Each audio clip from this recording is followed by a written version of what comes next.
Hello and welcome back दोस्तों। एक बार फिर से स्वागत है आप सभी का आपके अपने प्यारे channel success knowledge YouTube channel पर। जैसा कि दोस्तों आप सभी को पता है 12th फिजिक्स चैप्टर 7 अपना चल रहा है, जिस पर मैंने आप सभी को थ्योरी पोर्शन टोटल कंप्लीट करवा दिया है। इसके बाद एक न्यूमेरिकल्स की वीडियोज भी प्रोवाइड कर दी है, जिसकी ये सेकेंड पार्ट है। और मैं आपको पहले ही बता चुका हूँ कि इस चैप्टर के मोस्ट इंपॉर्टेंट न्यूमेरिकल है, यानी कि न्यूमेरिकल्स इस चैप्टर से हर हमेशा एग्जाम पर पूछे जाते हैं। और यहाँ पे कुछ ऐसे तौर तरीके हैं न्यूमेरिकल क्यों पूछे जाते हैं, इसका ये रीजन है कि एक कॉन्सेप्ट से कुछ हट के न्यूमेरिकल्स है, मतलब कि उसी कॉन्सेप्ट के अंदर से कुछ न्यूमेरिकल्स हैं जो कि यहाँ पे न्यूमेरिकल्स करने पर ही समझ में आ जाएंगे। इसमें बहुत सारे फार्मूले हैं जिनको आपको अलग से भी याद करना पड़ेगा, इसलिए इसके न्यूमेरिकल्स पूछे जाते हैं। मोस्ट इंपॉर्टेंट न्यूमेरिकल तक अभी हम नहीं पहुंचे हैं, अभी हम सिर्फ बेसिक न्यूमेरिकल्स को कंप्लीट कर रहे हैं। तो आई होप दोस्तों आपके समझ में आ गया होगा कि हम क्या कर रहे हैं।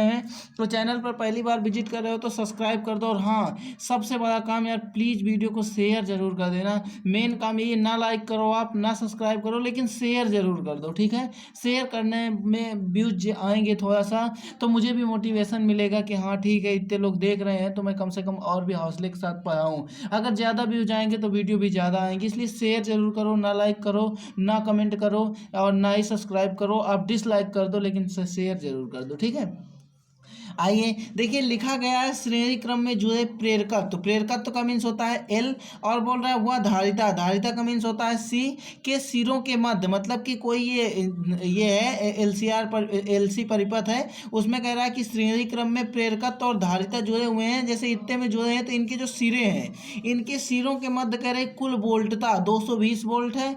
और इसके बाद इसके प्रतिघात, यानी कि प्रेरकीय प्रतिघात और धारितीय प्रतिघात क्रमशः 75 ओम और 35 ओम हो। तो प्रेरकत्व व धारिता के सिरों के बीच विभवांतर VL व VC के मान ज्ञात कीजिए। अच्छा न्यूमेरिकल है बेटा, ये एग्जाम पर आने वाला न्यूमेरिकल है। ऐसे न्यूमेरिकल जब आते हैं तो बच्चे कह देते हैं पेपर हार्ड आया था। तो पेपर हार्ड नहीं आता बेटा, आप लोग पढ़ते नहीं हो, ठीक है। तो सबसे पहले हम निकालेंगे, यहाँ पे वैल्यू लिखेंगे तो देखिए टोटल विभवांतर V की वैल्यू हमें दी गई है 220 वोल्ट। इसके बाद बोल रहा है प्रेरकीय प्रतिघात, यानी एक है की वैल्यू हो गई। अब प्रेरकीय प्रतिघात आपका क्या होता है XL की वैल्यू दी गई है 75। इसका बाद बोल रहा है धारिता के सिरों में इनके प्रतिघात, यानी कि धारितीय प्रतिघात की वैल्यू कितनी दी गई है 35 ओम। तो हम लोग यहाँ पे करेंगे XC बराबर 35 ओम। ये ओम इधर भी है और ओम इधर भी है, ठीक है। आई होप इतनी बात समझ में आई। इतनी बात बेटा अगर समझ में आ गई ना, तो फिर आगे चलते हैं। कह रहा है प्रेरकत्व के धारिता के सिरों के बीच में VL तथा VC की वैल्यू। तो हम VL equal to VC equal to लगा देंगे क्वेश्चन मार्क, ठीक है। आइए हल करना स्टार्ट करते हैं। तो जैसा कि बेटा आप सभी को पता है कि एक डेरिवेशन कराते समय बीच में एक लाइन आई थी, यहाँ पे बीच की जो लाइनें हैं ना, इसलिए मैंने कहा था LCR परिपथ को आप कंप्लीट कीजिए। अगर आपने LCR परिपथ कंप्लीट नहीं किया तो कुछ नहीं होगा। LCR परिपथ में जितने भी स्टेप थे, बीच में जो फार्मूले से मान लीजिए कैलकुलेशन करके दूसरा फार्मूला निकाल रहे थे, तो जरूरी नहीं कि फाइनल जो फार्मूला हमने लगाया है उसी से वैल्यू, उसी से हर सवाल आ जाए। बीच के जो फार्मूले के कॉन्सेप्ट थे ना, उनको भी हमें यहाँ पे यूज करना होगा। जैसे कि हमने एक कॉन्सेप्ट लगाया था कि VL इक्वल टू IXL ये होता है, और VC इक्वल टू होता है IXC। क्या होता है IXC, ठीक है।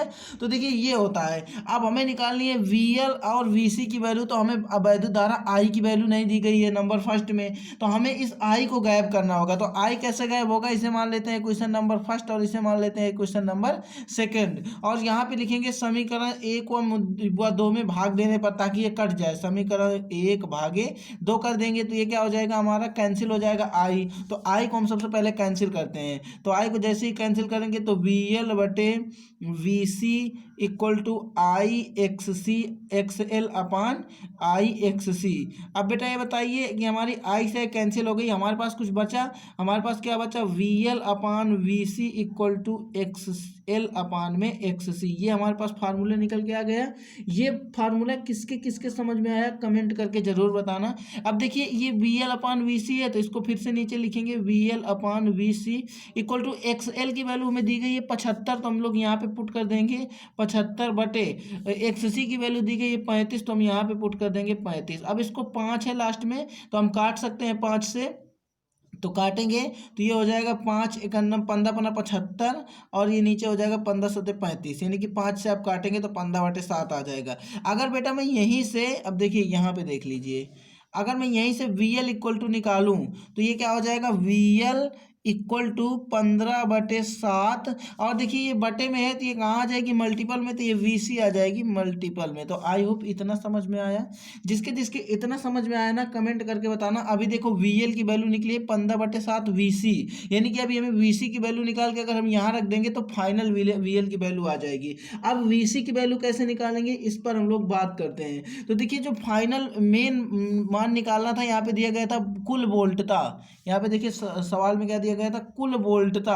तो कुल वोल्टता होती है वी, और वी बराबर होता है V L differ V C. V L ये डिफर है, differ V C, V L differ V C का मीन्स ये है कि जो बड़ा हो उसमें छोटे वाले को घटाओ। तो देखिए वी एल की वैल्यू हमारे पास कितनी दी गई है, 15/7, लगभग ये 2 पॉइंट कुछ आएगी। और वी सी की वैल्यू कुछ नहीं है तो हम इसको 1 मानते हैं सपोज।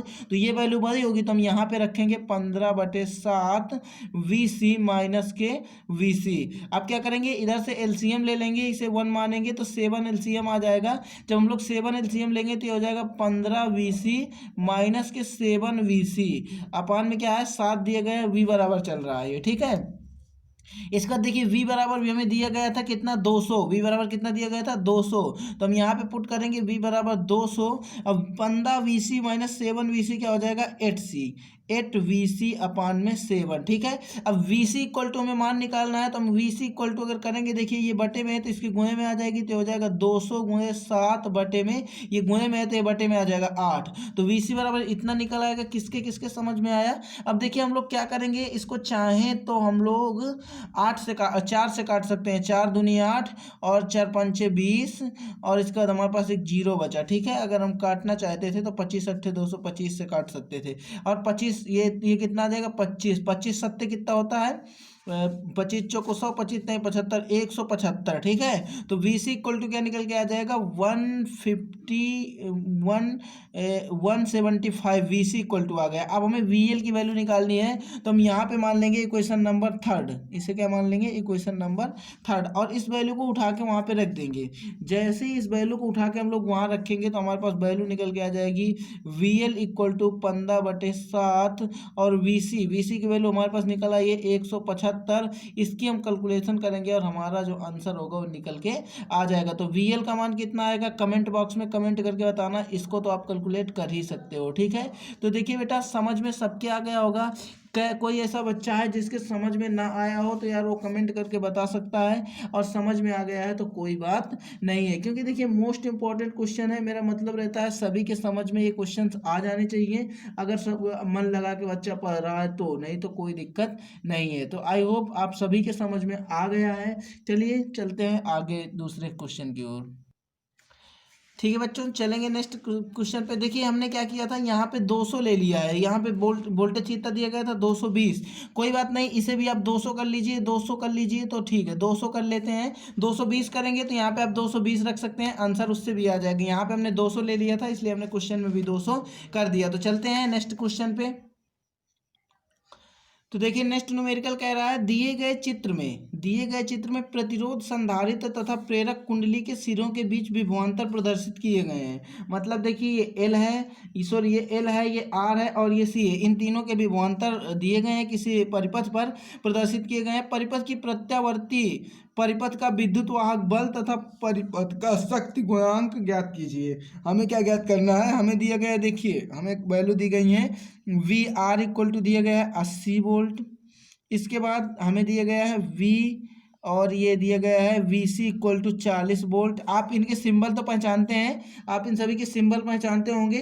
देखिए ये सिंबल धारिता का होता है, ये सिंबल एल का होता है प्रेरक का, और ये प्रतिरोध का होता है, ठीक है। इससे पता चल जाता है वैल्यू कहे की है। देखिए ये एल होता है, ये सी होता है, ये सॉरी ये आर होता है, ये सी होता है, ये एल होता है, ठीक है। तो यहाँ पे हमें क्या करना है, वी की वैल्यू दी गई है तो इसे कर देंगे वी सी, इसे कर देंगे वी एल, इसे कर देंगे वी आर। तो देखिए वी आर की वैल्यू कितनी दी गई थी 80, वी सी की 40 और वी एल की हमें दी गई है 100। अब क्वेश्चन कह रहा है हमसे, कह रहा है कि इनके बीच में विभवांतर प्रदर्शित प्रत्यावर्ती धारा में विद्युत वाहक बल, यानी कि विद्युत वाहक बल ई की वैल्यू हमें फाइंड करनी है। क्या की वैल्यू फाइंड करनी है?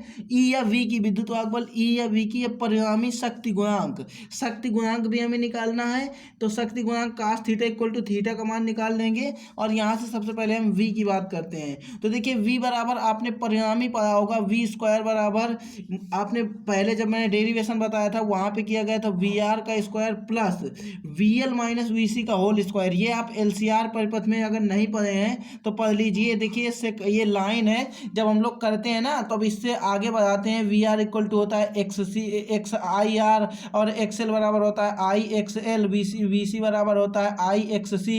तो ये सारी वैल्यू रख के हम आगे हल करते हैं। लेकिन यहाँ से मैंने कहा था ना एल सी आर परिपथ का एक एक पॉइंट इंपॉर्टेंट है, इसीलिए बोला था। ठीक है, तो वी हम निकाल देंगे टोटल। तो वी आर की वैल्यू कितनी दी गई है? वी आर की दी गई है 80, तो यहाँ हो जाएगा 80 गुणे 80, दो बार लिखेंगे, और plus V L minus V C का होल स्क्वायर। तो वी एल दिए गया है 100 और वी सी दिए गया है 40। तो 100 माइनस 40 करेंगे, तो जब हम 100 माइनस 40 करेंगे तो हमारे पास बच जाएगा 60। तो 60 गुणे 60 दो बार करना पड़ेगा, 60 गुणे 60। तो अब इनको क्या करेंगे, 8 8 64 जोड़ लेंगे तो हो जाएगा 6400, और ये 6 6 36, ये क्या हो जाएगा 3600। अब इनको ऐड कर लेंगे तो हमारे पास आ जाएगा 6 4 10 और 6 3 9 1 10, और ये डबल जीरो, यानी कि हमारे पास जो फाइनल वैल्यू निकल के आ जाएगी वो आ जाएगी 10,000। वी बराबर क्या आ जाएगा? 10,000 वोल्ट। इतनी बात समझ में आई? को टोटल विद्युत वाहक बल, इसे हम बोलते हैं विभवांतर। टोटल निकल के आ गया विभव, इसी को हम लोग विद्युत परिणामी विभवांतर निकल के आ गया है ना। अब इसके बाद स्रोत का विद्युत वाहक बल भी जो होगा ना, वी बराबर, देखिए तो हमने विद्युत विभव निकाल दिया। अब इसके बाद विद्युत वाहक बल की अगर हम बात करेंगे तो देखिए ये विद्युत विभव जब निकल आता है तो आता है, आप लिख देंगे ई बराबर, यहाँ से 2 जीरो कैंसिल हो जाएंगे जैसे ही 100 वैल्यू रखे हुए, तो ई बराबर क्या आ जाएगा? 100 वोल्ट। ठीक है, विद्युत वाहक बल की वैल्यू क्या आ जाएगी? 100 वोल्ट। इतनी बात समझ में आ गई? देखिए मैंने 2 जीरो कैंसिल कर दिए ना, जब हम ई बराबर फार्मूला लगाएंगे, आप सभी पिछली क्लास देखे होंगे तो ये समझ में आ गया होगा। जिसने पिछली क्लास नहीं देखा तो सबसे पहले जाके पिछली क्लास देखे, तब ये आगे आपके समझ में आने वाला है। अब देखिए कह रहा था एलसीआर परिपथ का शक्ति गुणांक। तो देखिए हम शक्ति गुणांक देखते हैं क्या होता है। शक्ति गुणांक, शक्ति गुणांक इक्वल टू हमारे पास फार्मूला होगा। मेन जो फार्मूला होता है आई वी धारा, आई धारा तथा वी वोल्टेज एलसीआर परिपथ में तथा कलांतर फाई के बीच जो शक्ति गुणांक का वैल्यू होती है वो होती है कास फाई। कास फाई या कास थीटा इक्वल टू जो हमारे पास होता है आर अपान कैपिटल जेड। क्या होता है? R upon capital Z. अब आर को हम लोग आई में मल्टीपल करा सकते हैं, आई आई का ऊपर नीचे। तो देखिए हम आई का मल्टीपल ऊपर करा देते हैं तो हो गया आई आर, और ये हो गया आई जेड। तो देखिए इसको हम लिख सकते हैं वी आर इक्वल टू होता है आई आर, और ये लिखा है बी जेड। इस बी जेड को हम लिख सकते हैं वी बराबर होता है वी जेड, और वी आर बराबर होता है आई आर। देखिए बहुत इंपॉर्टेंट जो इस तरह के क्वेश्चन होते हैं, ये क्वेश्चन एग्जाम पर पूछे जाते हैं, तभी बच्चे कह देते हैं पेपर हार्ड था। अब देखिए वी आर इक्वल टू हमें वैल्यू दी गई है 80, और वी बराबर हमने निकाल लिया है 100। तो हम इसको रखेंगे, यहाँ से क्या आ जाएगा 0.8। तो इतनी सी बात किसके समझ में आई? ठीक है बेटा, तो समझ में आ गया। अब देखिए किसी की ये बात नहीं समझ में आ रही, कमेंट करके एक लड़का कह रहा है अरे मेरे भाई ये वी स्क्वायर इक्वल टू चल रहा था, यहाँ भी वी स्क्वायर इक्वल टू चलेगा, जब हम वी करेंगे ना इसे तो यहाँ पे क्या लग जाएगा? रूट लग जाएगा। जब रूट लग जाएगा तो मैंने बताया था ई और वी आपस में बराबर होते हैं, तो वी बराबर क्या निकल के आ जाएगा? 100। इतनी सी बात नहीं समझ में आई? मतलब आप लोगों के वी स्क्वायर चल रहा था, यहाँ पे वी हो गया, इधर रूट लग जाएगा तो हमारे पास रूट में डबल जीरो से एक 2 जीरो कैंसिल हो जाएंगे, ये बाहर नहीं आ जाएगा, 10,000 में 100 बाहर आएगा। इतनी सी बात समझ में नहीं आती बेटा आप लोगों के? और ये शक्ति गुणांक की वैल्यू हो गई। किसके किसके समझ में कंप्लीट आ गया है कमेंट करके जरूर बताना। ई और वी आपस में बराबर होते हैं, मैंने अभी भी बताया। ठीक है, मिलेंगे नेक्स्ट क्लास में।